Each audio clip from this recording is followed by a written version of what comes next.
چیز جس کی طرف ہم سب کو متوجہ ہونا چاہیے رمضان المبارک کے آنے سے پہلے، وہ ہے رمضان کی تیاری۔ آپ عام روزمرہ زندگی کے مشاہدے میں دیکھتے ہیں کہ کسی بھی اہم کام کے لیے لازماً تیاری کی جاتی ہے۔ اگر کوئی کام بھی تیاری کے بغیر شروع کر دیا جائے تو اس میں وہ روح نہیں آتی، اس کام کو آپ صحیح طور پر انجوائے نہیں کر سکتے اور اس کا حق ادا نہیں کر سکتے۔ مثال کے طور پر امتحان کے آنے سے پہلے آپ کیا کرتے ہیں؟ تیاری کرتے ہیں۔ اگر کوئی شخص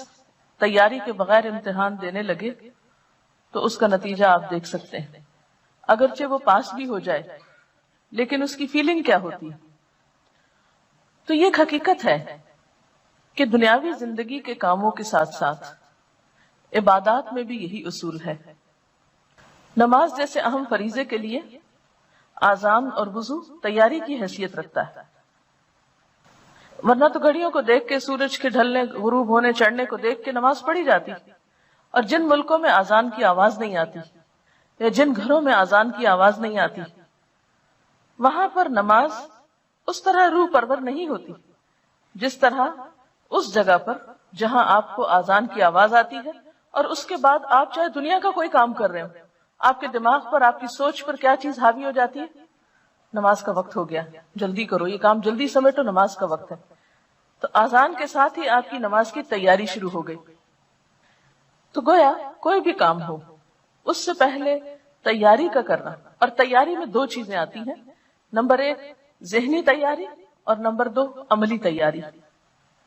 ذہنی تیاری میں کیا چیزیں شامل ہیں کہ آپ اپنی سوچ کو، اپنے دھیان کو، اپنے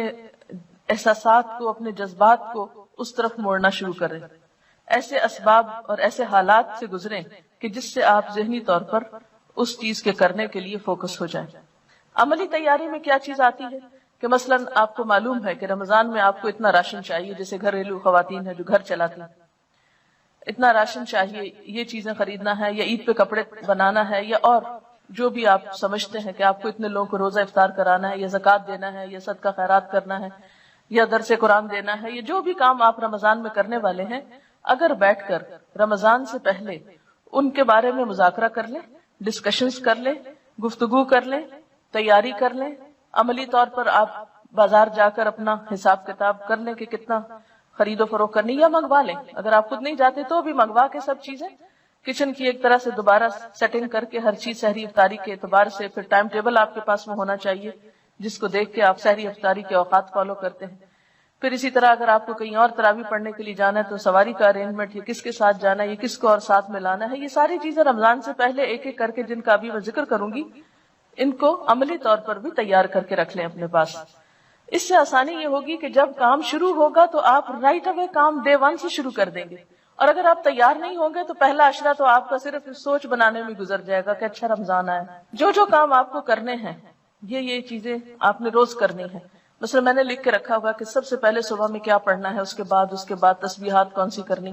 حالانکہ مجھے پتا ہے یہ کرنی ہے، لیکن پھر بھی میں کاموں کے پریشر میں بعض اوقات بھولنے لگتی ہوں، تو میں وہ کارڈ مجھے یاد دلاتا ہے کہ آج میں نے یہ کام نہیں کیا۔ کہ مثلا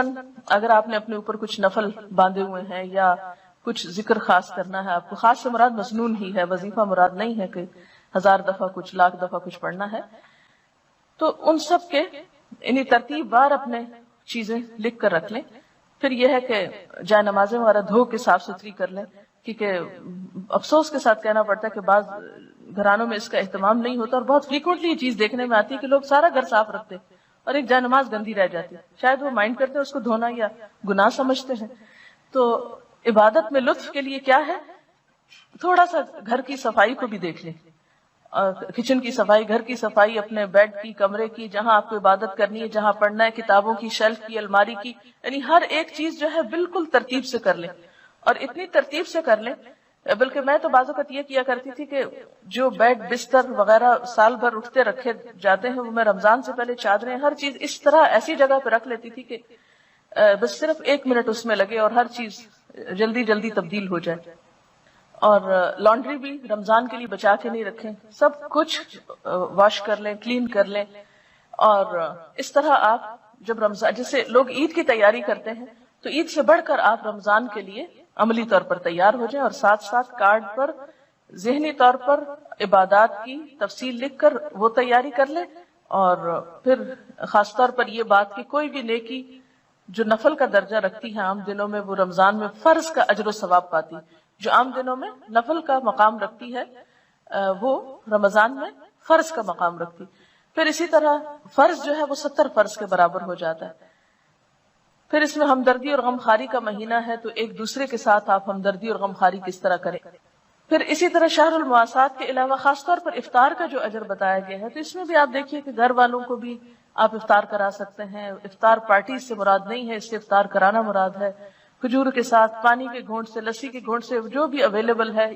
پھر خاص طور پر سرونٹس کے بارے میں حضور صلی اللہ علیہ وسلم نے توجہ دلائی کہ ان کے اوپر ایسا بوجھ نہ ڈالا جائے کہ جو اٹھا نہ سکیں.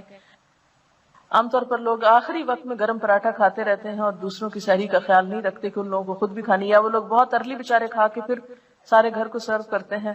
ہم خود سوتے ہیں اور ان کو کام میں لگائے رکھتے ہیں. تو ان چیزوں کا بھی تھوڑا دھیان رکھنا ہے. پھر اسی طرح افطار کے وقت میں بھی ان کی مدد کرنا، ٹیبل لگانے میں، اٹھانے میں، برتن دھلوانے میں، تاکہ وہ بھی نماز پڑھ سکے. دیکھیں وہ نماز کیسی ہے جو آپ خود پڑھ رہے ہیں اور آپ کے گھر کے مسلمان سرونٹس نماز نہیں پڑھ رہے ہیں. وہ روزے کیسے ہیں کہ آپ خود روزے رکھ رہے ہیں اور آپ کے گھر کے سرونٹس جو ہیں ان کو روزے کی پرواہی نہیں، پتہ ہی نہیں. اور اگر کئی دفعہ میں نے ایسے لوگوں سے بات چیت کی ہے کہ آپ نے روزہ رکھا، تو کبھی بھی ہم کہاں سے روزہ رکھ سکتے، ہمارے تو کام ہی بہت ہیں. تو اتنا اس وقت افسوس ہوتا ہے کہ کیا یہ نہیں ہو سکتا کہ رمضان میں کچھ کام کم کر لیں. کئی لوگ تو نئے کام شروع کر لیتے ہیں، گھروں کی سفیدی شروع کر دیتے ہیں، پینٹ کرانے لگتے ہیں، فرنیچر بدلوانے لگتے ہیں. وہ کہتے ہیں اور تو کوئی کام نہیں ہے اب، کیونکہ دن کی پارٹیاں کافی پارٹیز ختم ہو جاتی ہیں. تو وہ اس مہینے کو کس طرح لیتے ہیں؟ گھروں کی رینوویشن کے لیے، اور اس میں بے وجہ میں ہم سروٹس وغیرہ کا کام بڑھا دیتے ہیں. تو اس چیز سے پرہیز کرنے کی ضرورت ہے کہ اس مہینے کو عبادت کا مہینہ سمجھ کے منایا جائے، نہ کہ دنیا داری کرتے ہوئے. پھر اس میں آپ دیکھیے کہ جیسے آپ نے ذاتی کام جو کرنے ہیں اس میں روزہ رکھنا ہے، اور روزے میں صرف روزہ رکھنا نہیں ہے بلکہ کیونکہ حدیث میں آتا ہے نا، جس نے روزہ رکھ کے جھوٹ بولنا نہ چھوڑا اور جھوٹ پہ عمل کرنا اور لڑائی جھگڑا اور فحش گفتگو اور ان چیزوں کو نہیں، تو پھر اس کا روزہ نہیں، کیونکہ روزہ صرف بھوکے پیاسے رہنے کا نام نہیں. پھر اسی طرح نماز کے لیے آپ ایک ٹارگٹ اس رمضان میں رکھ سکتے ہیں، یا آپ یہ رکھ لیں کہ زیادہ نوافل پڑھنے، یا یہ رکھ لیں کہ خاص خشوع و خضوع کا، یا یہ کہ اول وقت، یعنی کوئی ایک ٹارگٹ اپنا رکھ لیں کہ میں اس رمضان میں اول وقت نماز پڑھوں گی، ساری نمازیں اول وقت. اور اس طرح آپ کو کیسے پورا ہوگا؟ الحمدللہ عام دنوں میں فجر آپ کے لیے اول وقت پڑھنا مشکل ہوتی ہے، اٹھتے اٹھتے کچھ دیر ہو جاتی ہے، لیکن رمضان میں تو آپ اٹھے ہوئے ہی ہوں گے.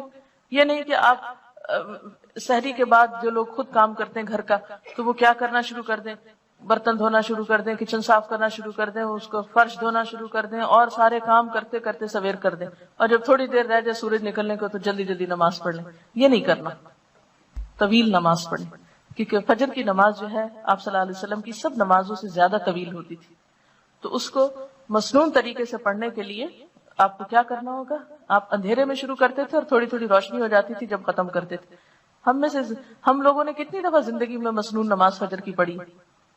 تو یہ رمضان کا موقع اگر آ رہا ہے تو کوشش کریں کہ اس میں اس سنت پر عمل ہو جائے. تو ساری نمازوں کو اول وقت میں، یعنی یہ جو عبادات ہے رمضان میں ذاتی عبادات، اس میں روزے کو، حقیقی روزہ، نماز کو، اول وقت کی نماز اور خشوع و خضوع، پھر اسی طرح نوافل میں جو جو چیزیں آپ کر سکتے ہو، اور اس میں خاص طور پر قیام اللیل یعنی جو تراویح کی نماز ہے اس کا اہتمام، کیونکہ ایک نفل جو ہے اس فرض کے برابر ہے. عام دنوں میں فرضوں میں کوئی کمی کوتاہی ہوئی تو انشاءاللہ تعالیٰ وہ اس کی کمی کو پورا کرنے کا سبب بنے گا. اس لیے تراویح کو بہت شوق کے ساتھ، کیونکہ اس میں مغفرت کا وعدہ بھی ہے کہ جو رمضان میں قیام شوق و ذوق کے ساتھ کرے گا وہ اس کے گناہ معاف کر دیے جائیں گے. پھر اسی طرح قرآن پاک کی تلاوت، قرآن پاک کی فجر کے وقت تلاوت جو ہے، یعنی نماز کے بعد جو آپ تلاوت کریں، اس تلاوت کو لاؤڈلی کرنے کی عادت ڈالیں. آپ دیکھیں گے کہ آپ کی زبان کی لکنت اور آپ کی زبان کی وہ جو ہے رکاوٹ وہ دور ہوگی اس سے انشاءاللہ. پھر اسی طرح یہ جو صبح شام کی دعائیں ہیں خاص طور پر ان کو پڑھنے کی عادت ڈالیں، اور ان کو آپ زبانی یاد کرنے کی بھی کوشش کریں اور روزانہ ان کو پڑھیں بھی.